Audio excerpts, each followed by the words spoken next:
Assalamualaikum warahmatullahi wabarakatuh. Perkenalkan, nama saya Devina Dewantari dari jurusan Sistem Informasi ITS Angkatan 2014. Kali ini kita akan mempelajari tentang Project Quality Management. Penasaran? Mari kita saksikan. Project Quality Management. Pertama, apa sih kualitas itu? Kualitas adalah derajat untuk sekelompok karakteristik yang tersembunyi dalam pemenuhan kebutuhan.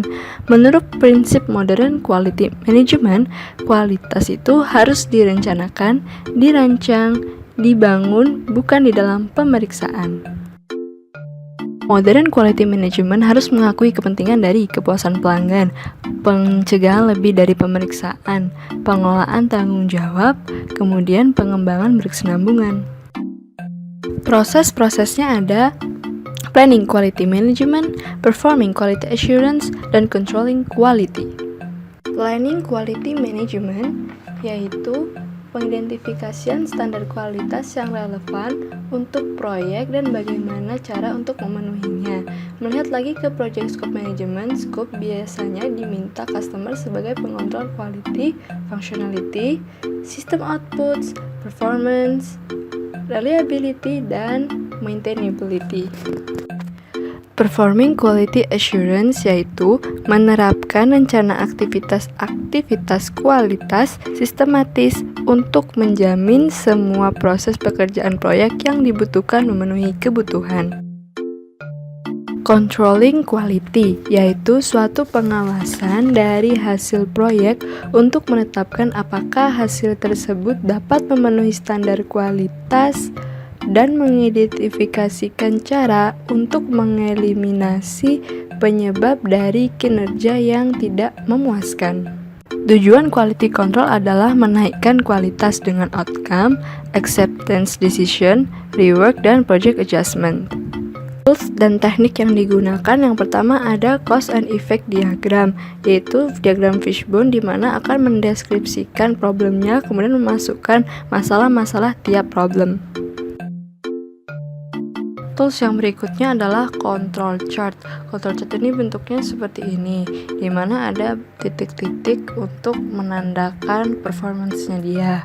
Nah, ini ada yang namanya 7 rules. Nah, 7 rules itu misalnya ada titik-titik yang berada di bawah garis min, garis rata-rata, atau menurun secara drastis selama 7 titik.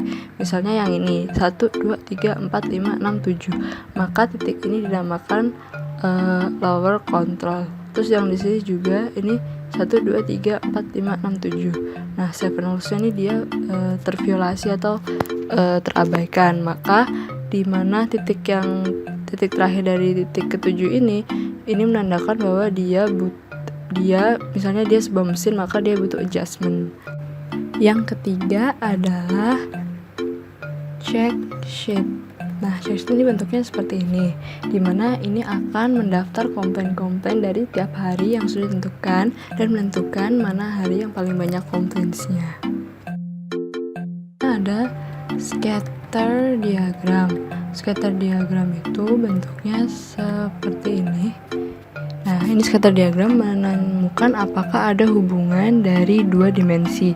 Di sini misalnya dimensi age of respondent, apakah berhubungan dengan user satisfaction rating. Misalnya semakin dia tinggi umurnya, maka user satisfaction-nya itu akan semakin rendah. Selanjutnya ada histogram. Histogram itu bentuknya seperti ini. Fungsinya itu untuk melihat distribusi variabel. Nah, misalnya ini ada number of complaints dengan variabel week atau minggu. Jadi ini distribusinya setiap minggu ke berapa, dimana akan dilihat berapa banyak komplain per minggu itu. Selanjutnya ada Pareto chart. Pareto chart ini menggunakan prinsip 80-20, yaitu 80% dari masalah biasanya diakibatkan oleh 80% dari penyebabnya. Nah, dari yang di sini bisa kita lihat, misalnya ini komplain login problems dan system logs up, ketika dikumulasikan maka dia 80%. Ini berarti masalahnya ini yang paling banyak yang harus diselesaikan, maka di login problems dan system logs up. Orang yang mengontrol quality harus paham statistika. Misalnya akan membuat sistem yang baru, maka tidak semua review harus dianalisa, tapi pakai sample size. Rumusnya yaitu 0,25 dikalikan dengan certainty factors per acceptance error dikuadratkan. Ini ada contoh dari commonly used certainty factors tabel, di mana misalnya kita ingin kepastiannya 90%, maka certainty factorsnya adalah sekian. Nah, rumus yang kita dapat tadi kan bisa kita tulis, yaitu sample size sama dengan 0,25 dikali certainty factor per acceptable error kuadrat. Nah, berarti misalnya kita kita ingin tahu berapa sampel yang harus kita butuhkan jika derajat kepastiannya 90%. Maka 0,25 dikali dengan 90% adalah 1,645 dibagi dengan, karena 90%, maka acceptable errornya adalah 0,1 kuadrat. Nah, ini ketika dihitung itu sama dengan 68, maka membutuhkan 68 sampel. Dari Six Sigma ada DMAIC, yaitu Define, Measure, Analyze, Improve, dan Control. Jadi selanjutnya adalah tentang testing. Nah, ini adalah contoh dari testing. Testing itu biasanya itu ada initiate project. Initiate project adalah ketika project pertama dilakukan, kemudian ada visibility, project planning, dan kemudian seterusnya. Ini itu dinamakan sebagai SDLC, Software Project Life Cycle, Software Development Life Cycle. Nah, di sini ada testing. Testingnya ini ada beberapa. Yang pertama adalah unit test. Unit test itu individual, setiap programnya dites. Kemudian ada integration testing. Integration testing ini adalah tes menurut kelompok komponennya. Kemudian sistem testing, yaitu mengetes apakah semua dari unit itu membentuk sebuah sistem yang bagus.